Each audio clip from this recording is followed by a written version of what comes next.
Right. Hello, everyone. Uh, it is Wednesday. It is leg day. It's also a refeed, which is nice. In its own way. Honestly, like,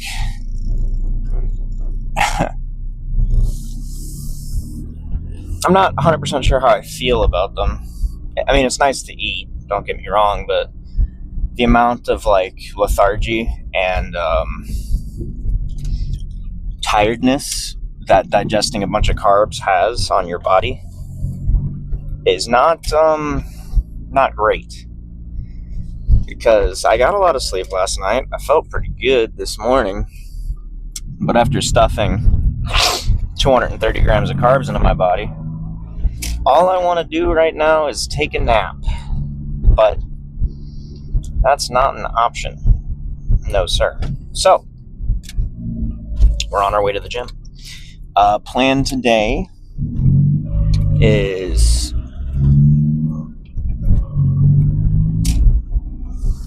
either Smith or barbell squats.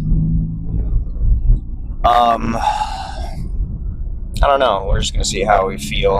And then we're going to tan as well. That's on the docket.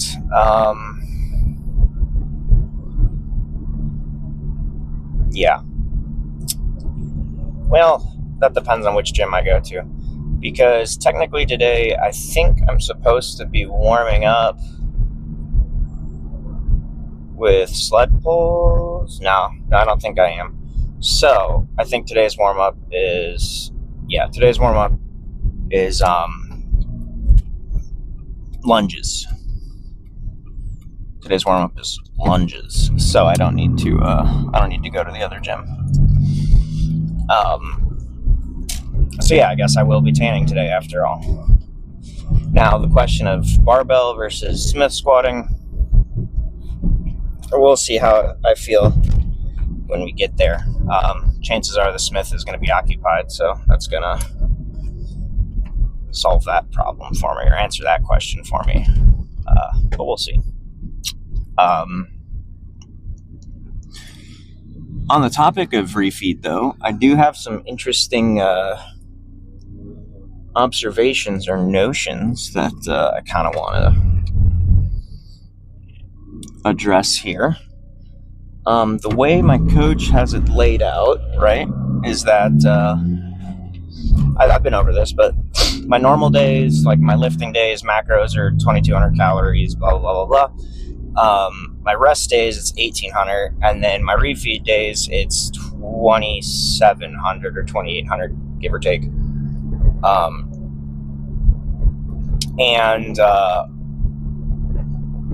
think, obviously there's a scientific, caloric calculation reason for that, obviously. You're not going to be expending as much energy on a rest day, etc. And my refeed days are only attached to leg days, okay? Which are some of the more, I don't know if violence the word, but active, intense days, right? So the way he has it laid out, and I was thinking about this last night, and I think it's quite clever, is it's sort of a disincentive to take rest days in a way, because one, you don't get to eat as much, so you're going to be hungrier, and that's just no fun. Two, it pushes away further those refeed days, the rewards, pushes them out. So taking a rest day, not only do you get to eat less, but it moves the days when you get to eat more further out. So you're not actually getting as close to the next step, the next reward. And the other thing is the refeed days are on leg days, and so you're like, oh, I gotta go do legs. Legs is hard. I don't like doing legs because it is hard. It's the hardest day as a rule. And so putting the refeed on the leg days is conducive, of course, to the muscle nature of it, but also like as a little mental reward, like, okay, well, sure, you got to do legs, but look how much you get to eat. And so there's like incentives and disincentives there. And I think it's really, really, really smart. And I don't think that I would have thought of that on my own. So, it's valuable to have a coach. That's what I'm saying. So, yeah, in summary, like, rest days are disincentivized because they push off calories and they push off your refeed days. And leg days are incentivized because you get to eat more, even though leg days suck. So, I mean, like, it's a neat, smart little system. I enjoy it.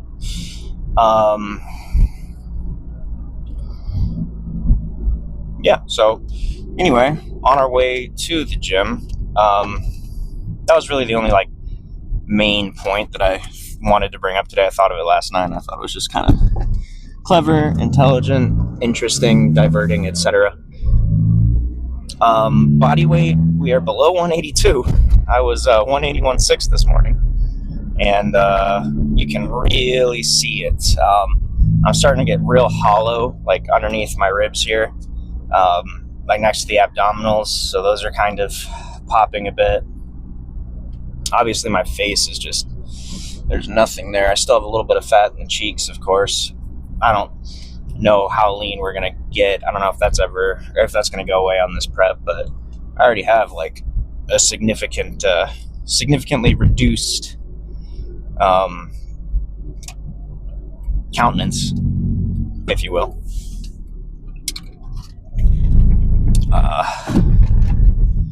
So, and then of course my legs are quite lean, but I don't carry a lot of fat in my legs, frankly.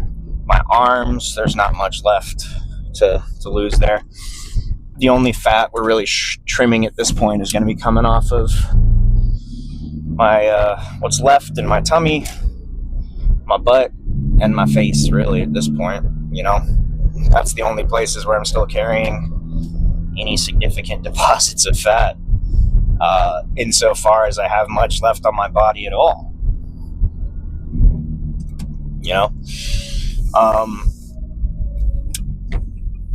And on the topic of core, I think in my physique, that's definitely the weakest part. And I feel like that's a common sentiment among lifters, among bodybuilders, among people in general. Like, you can be pretty proud of your arms. You're like, oh, I got good arms, I got good legs, I've got a broad back, I've got big shoulders. But not very many people are like, you know what, I've got a crazy set of killer abs. I'm really proud of those. And if you do, like, good for you. We're all jealous. But, like, not the case for I'd say 99% of people, including those in fitness. I mean, it's not everyone, obviously. Like, you have people like Jesse James West and Sam and like Eddie Hall even, who carry around a six-pack at any body fat percentage year-round, and then when they get shredded, it just looks incredible. But not, I mean, those are you're talking like specimen, just elite, that you're not going to see. So, but for the average person, and even the advanced lifter or competitive bodybuilder, which I'm putting myself into that class, the core it's tough, to be proud of it, to really shape it and carve it out and say, yeah, I've got some core. So I don't think there's much to be done in essentially 3 weeks till my show. I mean, I'm gonna do what I can. I'm gonna really hammer it and see how good I can get my abs to look in 3 weeks. But I think for my next show, which hopefully will be in March at the Arnold Amateur, where I'm going to be going for a pro card, I think that is going to be the point that gets the most work on my physique, because proportionally everything else is pretty good. I've got good shoulders, my arms are good, I've got good quads. I'm kind of happy with where my calves are, actually. but my back is fine. Decent lats, lower back looks good. But what we're lacking in is the core. So that's what we're going to be probably going to be the point of contention, frankly, coming up. Anyway, though, here we are. I'll go get warmed up and get these knees to unlock a little bit. They've been tight. And see you guys for some squats.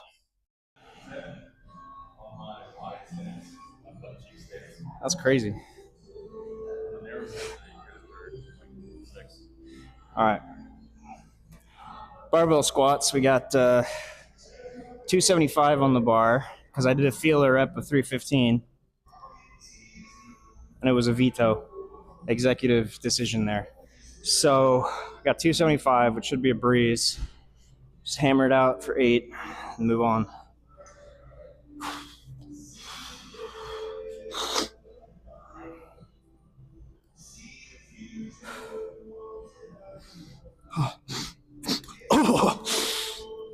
Oh yeah. Woo, overdid it on the salts.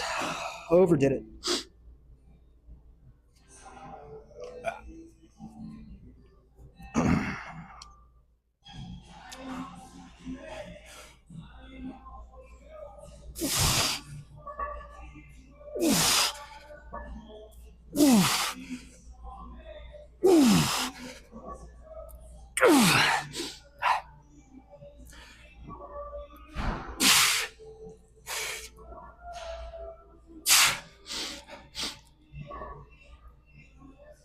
Okay.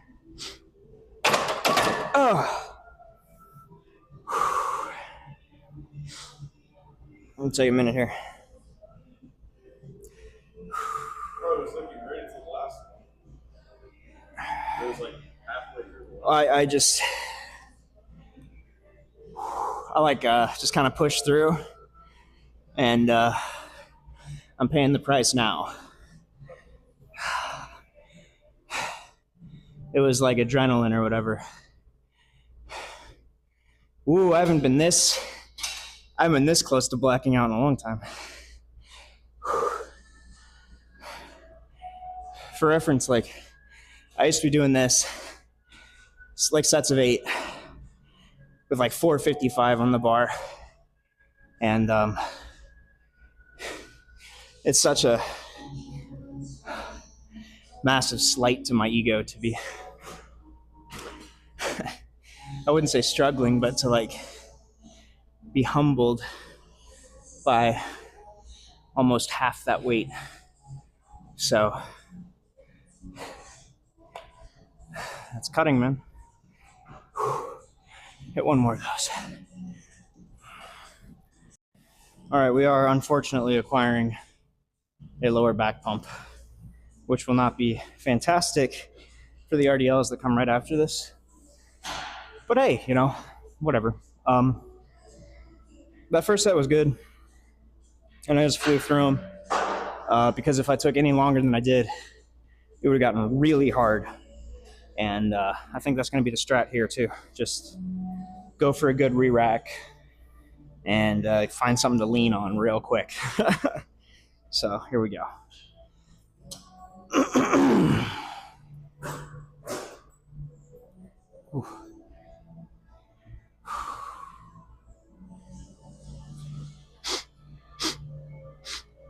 Yeah.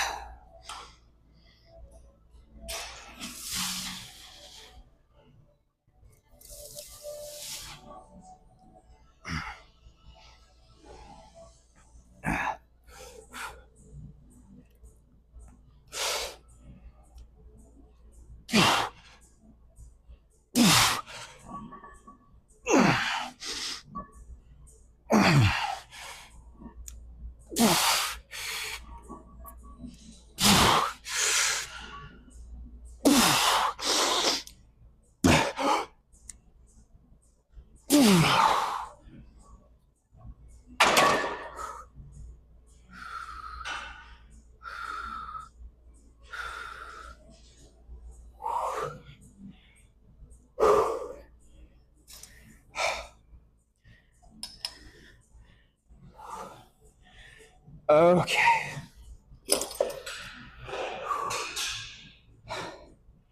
The speed run method is pretty effective. Holy goodness.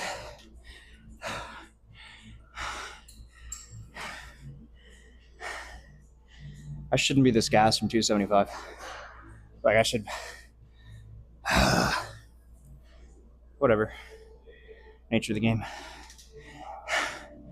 RDLs. Alright, so RDLs. I noticed that whatever it was, 3 days ago or 4 days ago, when I was doing these, I had 225 on there, and it was just kicking my ass. I was having to sit down for like 5 or 6 minutes plus after each set, and both of them, rather, both sets, and that just sucks. And RDLs, I think you can put like just use the bar, or even not even use any weight, frankly. And if you go slow enough and you really, really get a stretch, and I don't mean like, oh, feel the stretch, like people say when they're lifting. I mean like literally stretch, like touch your toes. You know what I mean?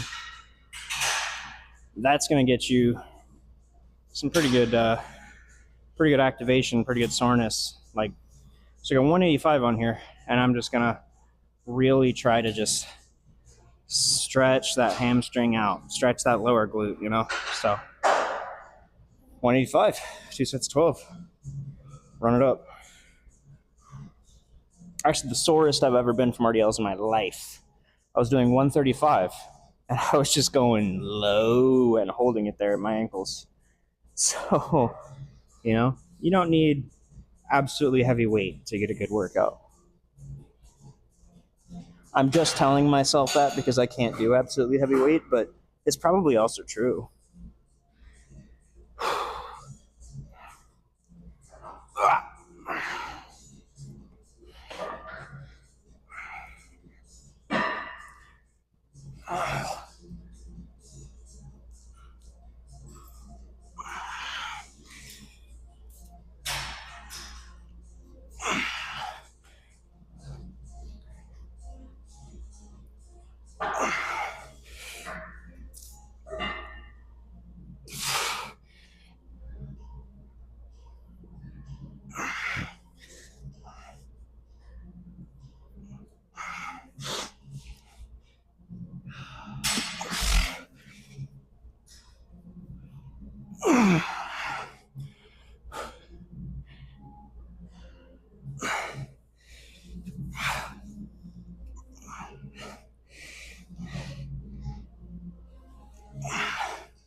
Yeah, I felt good. My grip is dying. Still a little faint, a little dizzy, but not too bad. Okay, round 2.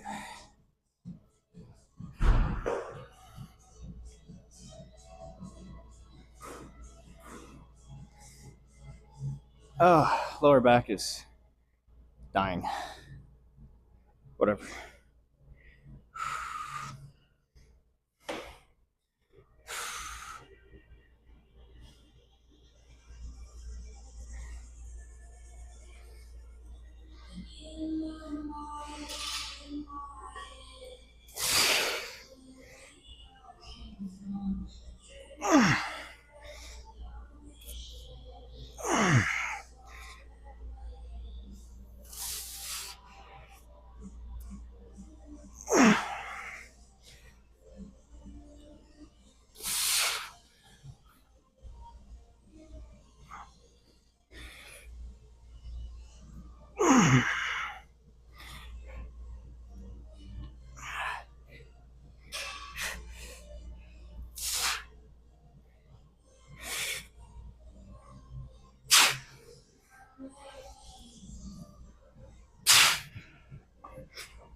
Next. You already know what's going on. Leg extendo, leg curlo. But you didn't know I spoke Spanish. 2 sets of 20 on each.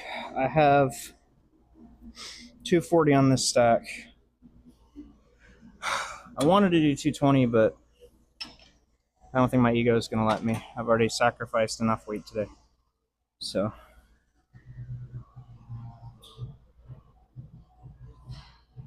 no way to do it but to do it, boys.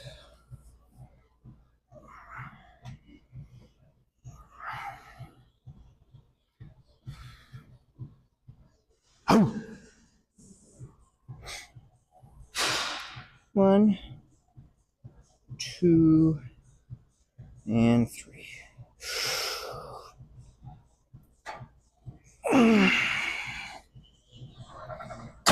This pad is not in a good spot. There we go.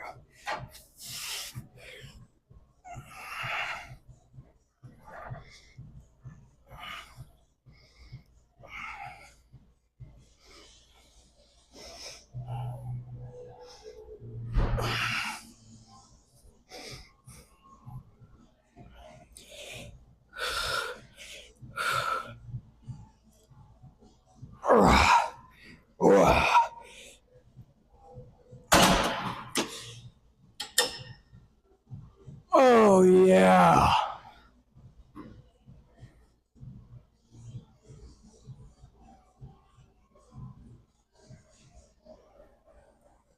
Okay. Ow.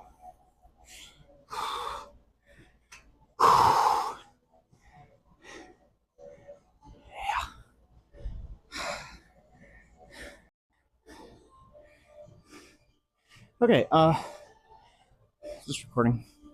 Very good. Okay. This is kind of a pseudo superset. I did take a minute to pause and set up the machine and stuff, but we are supersetting, I guess. Anyway, I've got 130 on here. My hammies aren't the strongest, like literally strength wise, they're not the strongest part of my physique. So anyway, another set of 20, and I'll try to resist leaning forward as long as possible. Once the reps start to get weak, I'll kind of have to. So anyway, easier when it's over.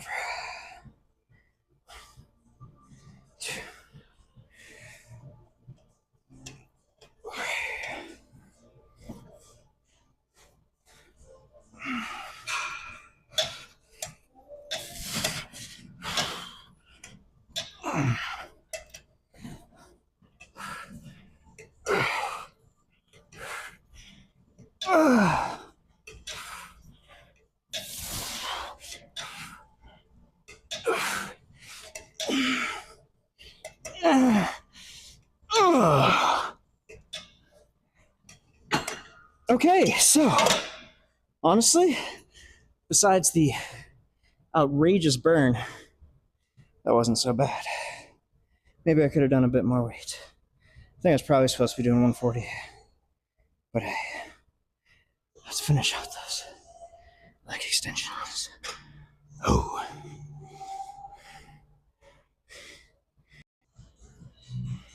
All right. I'm dying.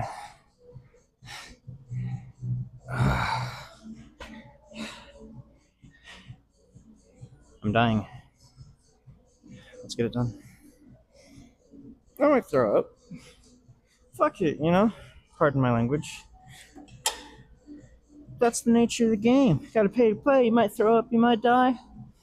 Whatever. Just don't think about it. And it's not a problem, right? Stupid me. Here we go.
Easy.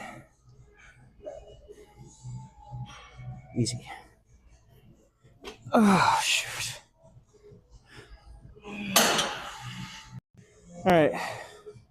Let's get it done. I'm overheating. I feel terrible. Let's finish up here. I was planning on going home and mowing the lawn, but I might just not. Might take a rest day one of these days to do that. Mercy.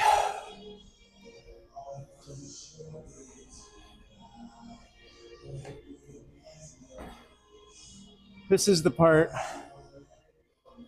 of prep that really nobody talks about. Everybody's like, oh yeah, you get hungry, you gotta deal with the cardio and stuff.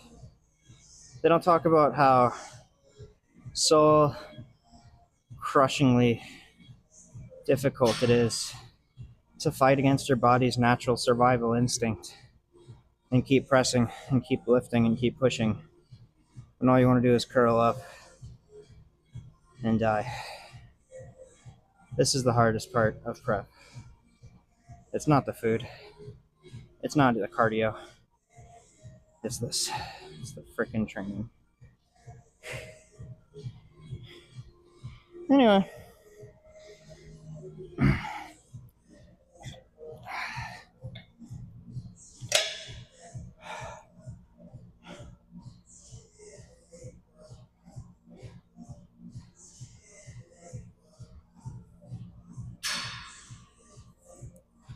Quick little set of 20. Fudge.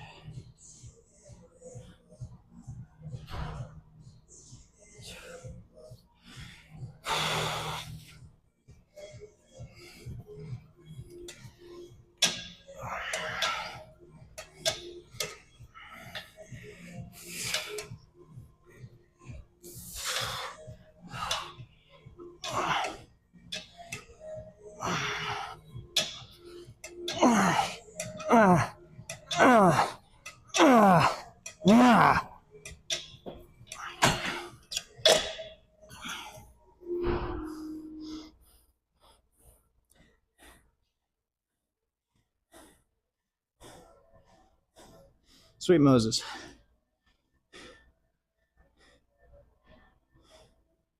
All right, I think I got the hips. And then I'll give you guys a little pose down.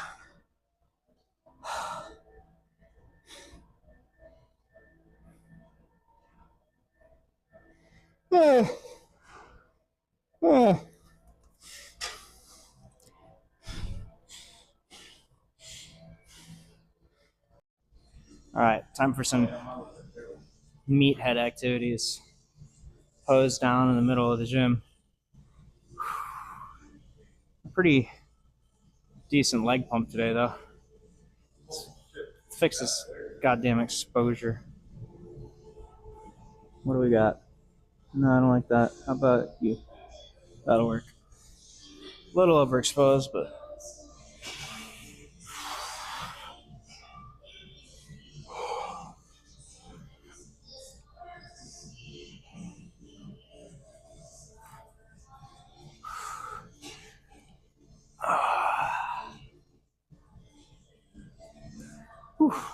telling you what, boys, I feel pretty freaking terrible, so.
Yeah, I mean, decent vascularity there. Hit you with one more because I'm this close to throwing up. So.